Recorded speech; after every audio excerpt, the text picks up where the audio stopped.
Hi everyone, it is Misty and Anthony from Taste Winchester History, and it is Tasting Tuesday, so we are live with Miss Diane Kearns at Winchester Ciderworks. And I am embarrassed to say this is our first time here. It is our first we time live right here. up the street and pass by here like 12 times a day and have never stopped in. So big beer, wine, now champagne people, thanks to Verde Winery.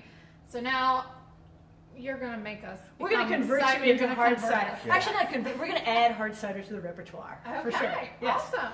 So we're going to do a whole tasting, but you have a huge family history in Winchester. So why don't you tell us how all of this started and apples, and you grow the apples. Yes, I grow apples. I'm the apple grower in this partnership, and I have a British partner, Stephen Schuurman, who is the Cidermaster, and my husband Arthur is part of it. He's the guy that actually makes it all happen.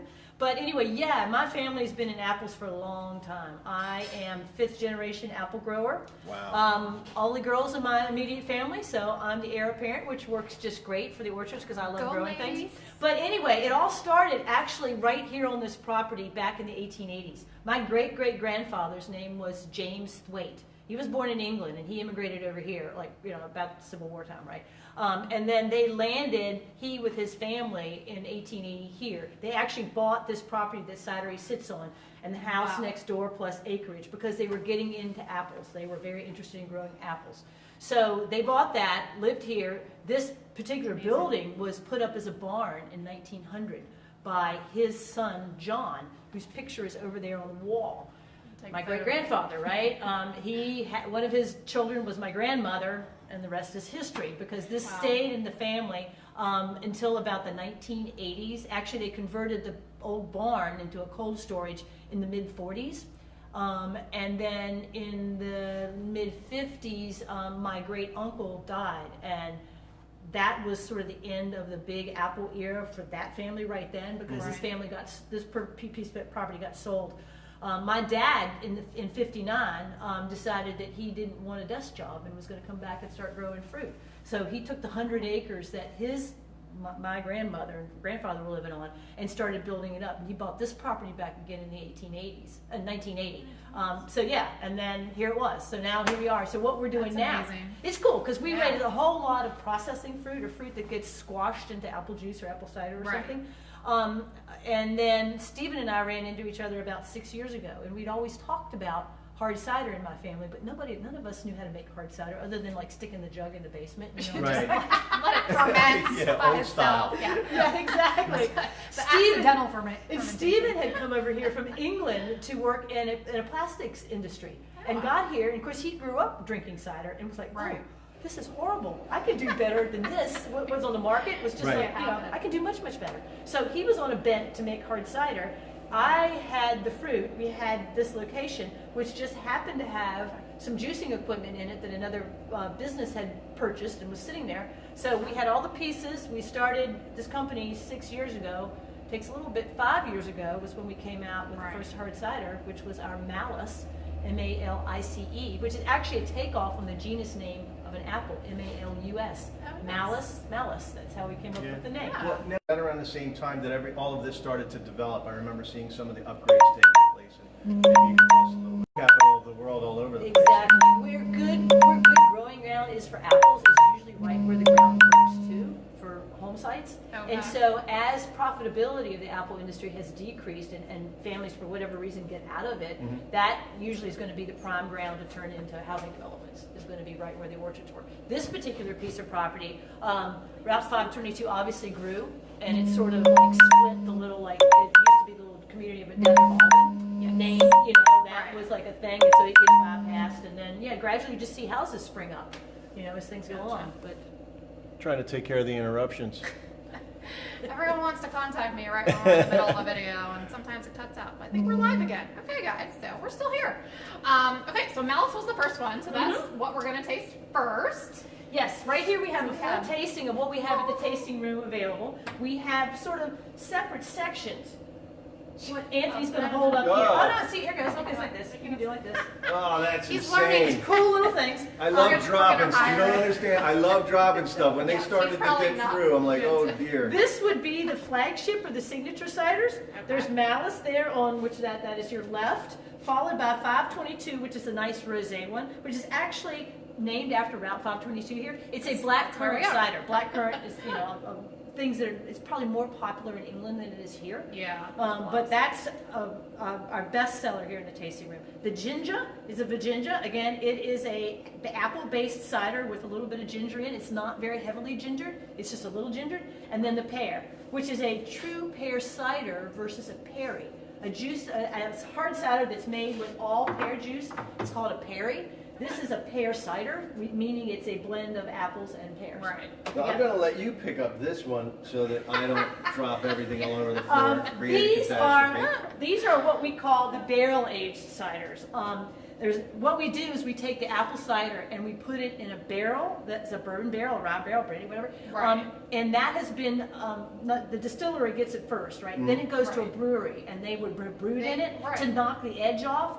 And then we put the cider in it, because if we put the cider in it straight from the distillery, it would completely overpower the cider. Right. So what you end up with after aging the stuff in that liquor barrel for like 6 to 9 months is you get a really cool combination of partial cider, partial liquor. It definitely tastes like the liquor, but it's not like, doesn't overwhelm it completely. And Yeah. what's cool about it too is if you serve it warm, you get more of the liquor flavor, and as you cool it off, that sort of gets Right. pushed to the background. Yeah, I we just imagine did it. a whiskey tasting in Knoxville, Tennessee, and so they were telling us where they sent their barrels. So that's going on a lot. And we just had a wine that was aged in a bourbon barrel as well. Yes, and we have Yeah. a cider coming up that's been aged in a red wine barrel, which is really That's amazing. It's Yeah, really cool too. Yeah. Yeah. And then the last two we don't have little boards for yet. These are sort of special kinds of things.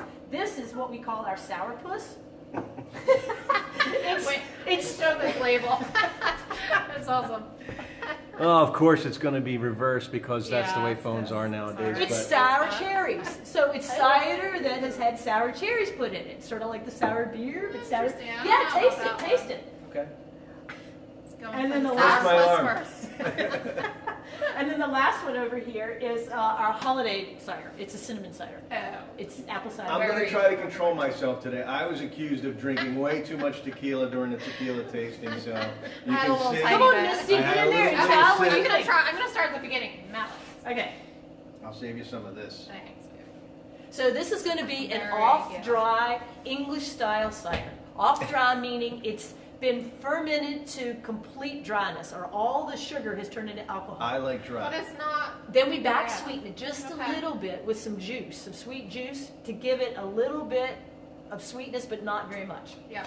It's carbonated, and it That's would, really nice. It's not too appley. no, it's not too appley. Yeah. It's not too sweet. Yeah. It's made like Stephen is from the western counties of England, so this would be like you would get in the west county of England, and this would be like what you just drink You instead just of beer. drink. Yeah. Right. Yeah. This is really, really nice. This is, it's light apple, but it's still got that crisp feel, and it's not so dry that it really wants to rip your tongue out. It's Yeah. really nice. That's real. I kind of went from white wine to red. I really like the dry now, but this would be awesome on a hot day. The Just other on thing the is, too, porch. my mother-in-law Yeah. switched from Chardonnays to this, To this, because yeah. this has I got can like see. 6.5% alcohol, which is about, she can drink twice as much.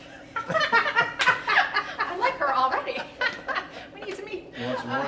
No, you can go. Now you need to He's sit gonna I ask can my guzzle it. permission now. All right, the next would be the 522, 522, which is all right. basically malice with some black currant put in it after the Love this fermentation process. color. Oh, super pretty. That is really good.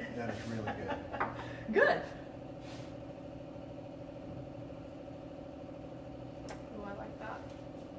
I just like that with a little vodka. Did I say Oops. that? Like that. That is our best seller here in the tasting room, and people actually perceive it as being sweeter. It's not really sweeter. No, it's the not. acidity is Yeah. different. The black currants change the acidity slider, so it's got a little Yeah. bit less, and it seems sweeter, but it's not. Yeah, I think that's why I haven't done a whole lot of ciders, because the stuff that you get in like the grocery store, it's so sweet, and I can't do sweet anymore. It's just too much. Yes, it's just. Do they have a perception that this is sweeter? I don't have that perception. It's got an almost wine flavor. Yeah. And a lot of people think it is. Perfectly. I don't want to say bitter. It's a little sour, but it's not. No, it's.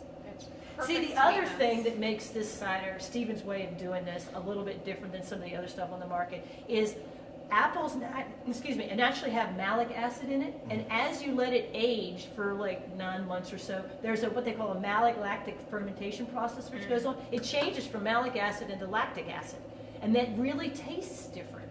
And so, unless you've got to have that time to do that, and so that's why the acidities are sort of blended or mellowed out here. Now, can you drink any of these warm? You mentioned a few minutes ago about some of these being warm. The cinnamon we warmed up because we thought, oh, that would be really good, you know, like no, in general, people drink the flagship ciders cold.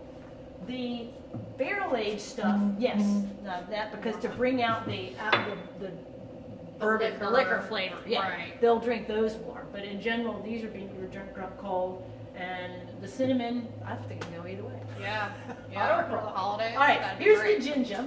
So, okay, you go first on this one.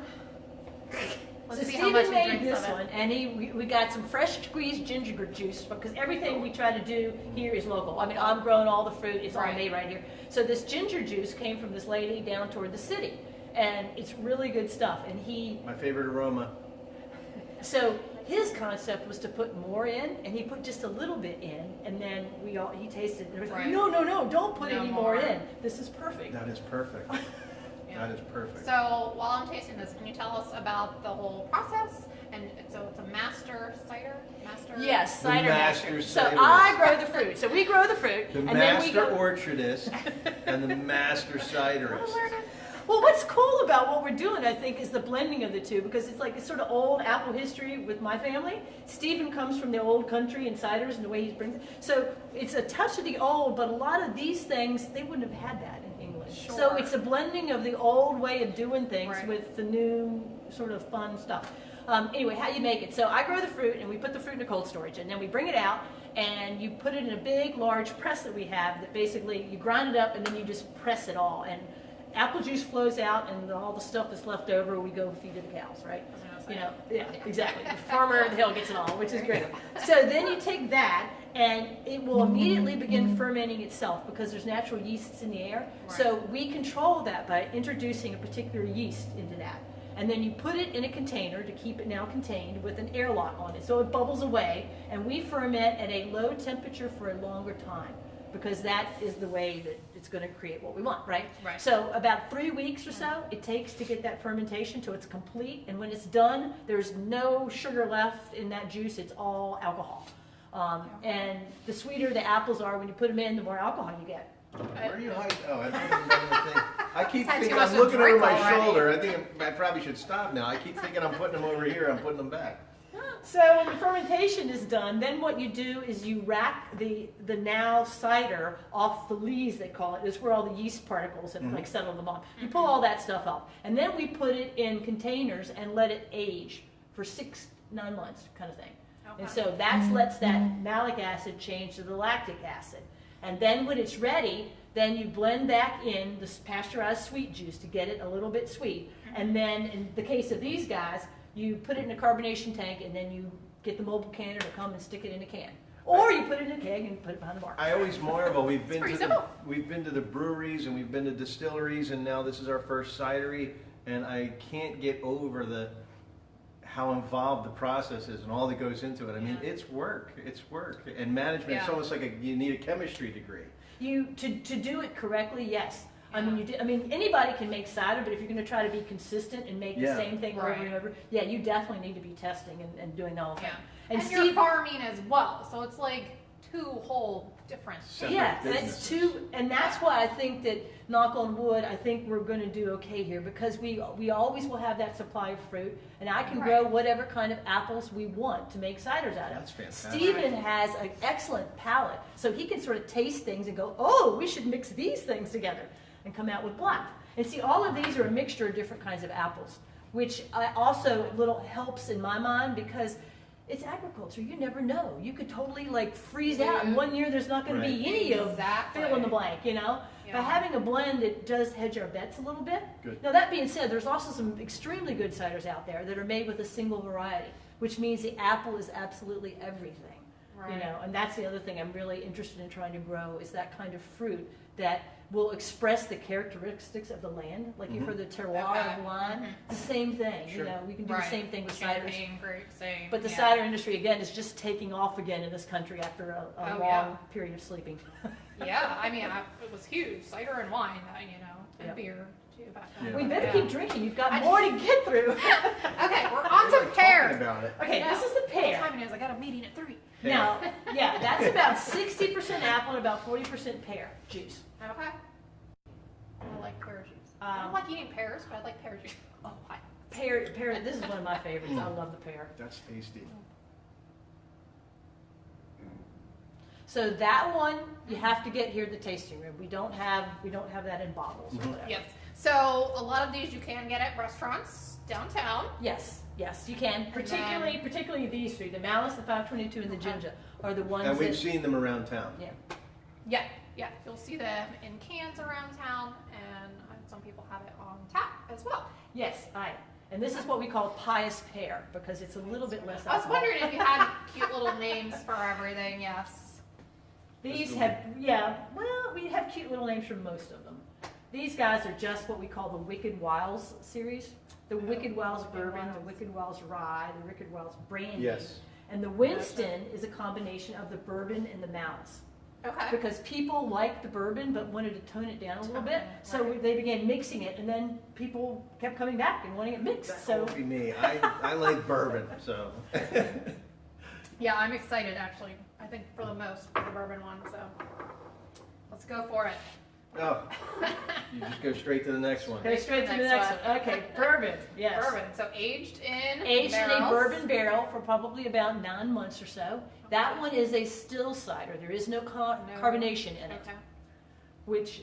Oh, that's good. Wow, That smells really good. amazing. But it's funny because this is our number 5, and it's like, oh, I like this one. Okay, I like this 522 better. Oh, I like the ginger a little bit better. And then the pear, we keep, it's like we're going up. I have not seen very many of ciders done like that. I mean, Stephen loves this. I'm not much of a liquor drinker, so. That is really good. It's like a hint.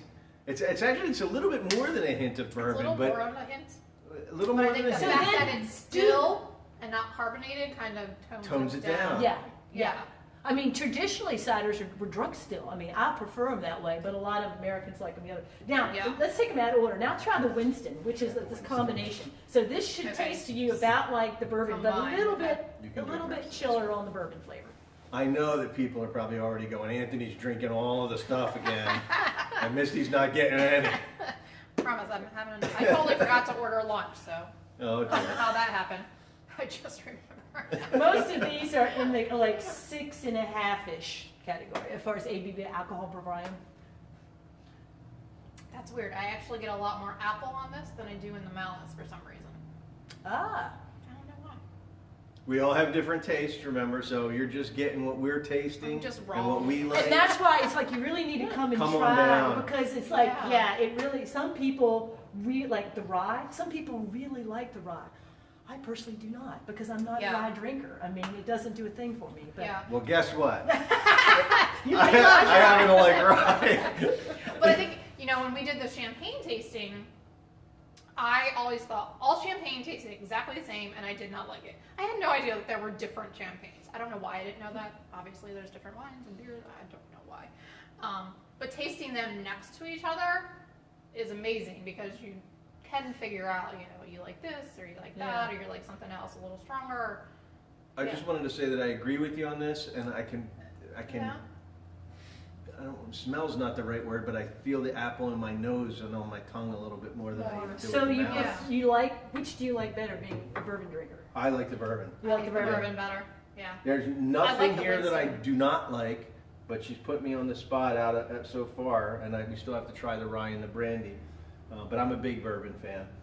Definitely Definitely like the bourbon. Oh, another thing I don't want to forget to mention, because I look at this board, when we redid this tasting room, this is an old cold storage. So there are pipes in the ceilings like it was when it was ammonia cold storage. This particular board is made out of the base of an apple bin, an old apple bin, which as is the wood on this and as is the bar. You should see the bar. Come in here just to see it if you like architecture. This is so magnificent. There we go. I'm done. Magnificent. Magnificently decorated is the words I was trying to find. Yeah. Words can't do it justice. Well, what we wanted to do is to bring a sense of history here and show that there's some character here. Yeah. And we also have, you can't see it from where you're standing, but on the other opposite wall, there are crates, ends of crates that have the family names of where the orchards, because this room would have been stacked full of crates with apples in it. So I could rotate it. Should I try rotating? No, we'll take some photos. I can do it. I want to do that for you, we'll but screw she's this not up. letting me. This is recording, but it'll be live once we get connected again. But I love the Union Jack. Like, it's all connected, and the historic photos, and so yeah, we're gonna take and the photos dartboard's on over this there one. because it is like an English pub. You have to have darts. We're not good at that, so we're not going over there. Okay, rye we are ryeing it up. I don't know that I've ever actually had a rye by You itself. haven't. I don't think so. Smells good. At least not in my presence. Must be your other boyfriend. That's a joke. We do that all the time. Interesting. You'll have to tell me because I don't really know rye by itself. It's whiskey. Okay. Yeah, I can. Yeah, It's just I a get different that. style of whiskey. Okay. It's also making a comeback, or has over the course of the last few Evidently, years. Yeah, rye was fell out of favor for a long time because, you know, I also like whiskey. And So- brandy and bourbon So and is there rye. anything you don't like? So I really don't think not. there is. No. Between I the haven't food found and it yet. the food and the beverages, there isn't anything you're going to No. find that I don't like. Just like our next video, we need to do food because we've done a lot of drinking lately. That's good. I like the bourbon better, but that definitely got a whiskey that finish was on good. it. Yeah, now that you said whiskey, I have no idea what rye even is. But yeah, I like the bourbon better still. Whiskey made with rye. It's whiskey made with rye. Okay. There you go. Awesome. All of this comes from agriculture somewhere. Yeah, exactly. Oh, and Okay. well, I still got the special, you have- the yeah. super secret stuff that The you super share with secret us. stuff. You're trying to yeah. hide behind you. Okay, so we I'm have not, the I'm not Oriental trying to brandy. hide. And the brandy is the only one of these barrel aged stuff that has is carbonated. It's got some carbonation in there to it. Yep. The carbonation usually like brings it out in your nose, you know. Yeah, It's- so you can feel it and kind of taste it in your nose if you were watching and you understand what I'm trying to say. Especially on the what was it? The Winston. The Winston definitely filled my head. That's good. I don't get as much of a brandy flavor, but it's really nice. I think this was the first tasting where I didn't have one where I was like, I wouldn't drink that again. No, that's fine too. Yeah. Yeah. But I like the bourbon the best. Yeah. Okay. We'll be stopping to have the bourbon all the time now. All right, tell us about the super secret. Okay, the two super secret ones. This one was the sourpuss. Oh, Which yeah, I think, so you yes, gotta, was. you gotta try the fat sour. And the interesting thing to say about the sourpuss is it's a natural fermentation, which means the apple juice just started fermenting with what was here. Okay. And the cool thing about it was like, Stephen calls me, because first of all, they do this in England all the time, because a lot of these cideries there have been in production for, decades, right, long time. So Stephen calls me up and he says, I've got good news, I've got bad news. Which do you want first? I'm like, oh, okay, give me the bad news first. He goes, well, we had about 300 gallons go off, meaning like it is not doing what was intended to do. Right. Oh, bummer. Okay, what's the good news? He goes, it's great. That's fantastic. It had gone a natural fermentation because Right. what we figured in the dominant yeast strain in there appeared to be DV10, which is the yeast that he uses normally. So what it means is the yeast population has built up downstairs so that's the dominant yeast strain. So the sourpuss is just a natural fermentation. It was like apple juice that he put some sour cherries in to give it the sourness, and then it just started working on its own. It did its own little thing. Okay. Well, I think if I don't like one, this is going to be it. I don't like sour. It's not. It's not. I've already tried it because I like sour know. stuff.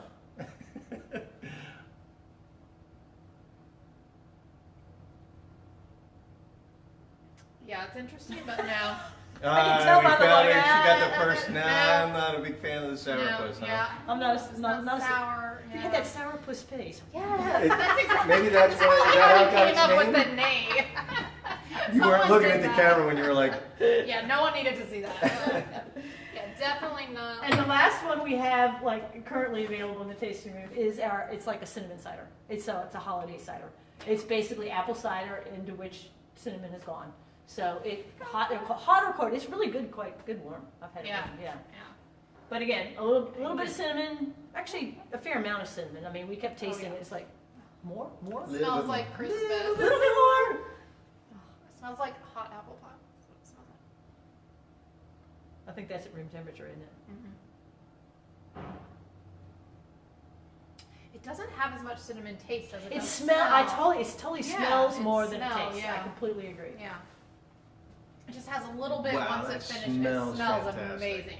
Like I would just heat that on the stove just to have it Release house. the aroma. That's where I was going when I asked you about warming it up. Would it release more aromatics from all of these, or would you just not generally? I mean, I know you said that these are For generally the carbonated cold. ones, no, I No. definitely would Yeah. not. Really? I am not sure I've ever heard of anybody heating them up. I mean, Okay. these. I mean, room temperature, yeah, but Have actually you ever heating it up. candle? We I've seen heated people this heat up. them up. Heat Right. up. What's the? Is it brandy they heat up over the candle just a little bit? This, we had a crock pot in the other weekend, and we Right. had that going in. It was definitely, you took the lid off and you definitely got the, Yeah, like mulled wine. Yeah. Yeah. That's lovely. Yeah, it's a very nice, just slight cinnamon finish, but the smell is amazing. Great cinnamon scent, subtle cinnamon taste. Really nice. Yeah. Really nice. That's nice. And I could see where this would be good really cold or warmed up. That's Yeah, the cinnamon, you might get more cinnamon taste when it's colder. Sometimes it makes things crisper. I don't know. So your special stuff, is it just limited time? Only here? What's the deal? currently, the sourpuss, yeah, there's X amount of sourpuss right now. Okay. Until I procure some more sour cherries. That's what we got. We Mhm. have that. The cinnamon, yeah, that's just going to be sort of a Holiday. Holiday. seasonal kind of thing. We also have a new series coming out that we're calling the Thwaite series. The Thwaite was the nod to my ancestors, which that was the name when they came here was Right. Thwaites. That's my middle name actually before I got married. But anyway, that series there's about like 7 of them, and there's wow. different because Stephen loves to Play around. experiment Sure, with all this stuff. yeah. There Who is a wouldn't? chai turmeric infused one. Oh boy. Which is- Have all over the Yeah. That's really good. Let's see. What else is there? There's a red wine barrel one. There is an elderflower one. There is a summer fruits one. There's a blackberry one. There's a blood orange one. Wow. And there's a juniper one. And what is your expected timing on these newcomers? The chai turmeric is really soon. I mean, we are literally the labels are supposed to be here today. I mean, great. yeah. So as Yeah, soon as that that labels sounds- gets here, and we can sort of get it in something, We'll be here with Yeah, really. I'm What all about over this that one? Several of those are going to be better, probably as springtime drinks, Right. particularly like the summer fruits and the Right. elderflower. We'll probably wait till the spring. And a lot of it too is we want to get it just right. So every now and then there's a little bit of tweaking that needs to occur. And right now the schedule is a little bit pressed, literally, because we're pressing. There's a little press for time. We've got pressing and we've got canning runs and we've got this other stuff. So there needs to be a little bit more tweaking on some of these. But definitely the chai turmeric and I think the red wine barrel is going to come out really soon. Okay. So if you're buying a can or a bottle, how long does that stay? How long do you have to really drink it to enjoy the way that it tastes? Oh, well, if you're buying it in a can, like in the 4-packs like that, at least 6 or 9 months. Okay. Yeah, I mean, it doesn't have to be drunk immediately. I probably wouldn't keep it on my shelf for 2 years, Right. that kind of thing.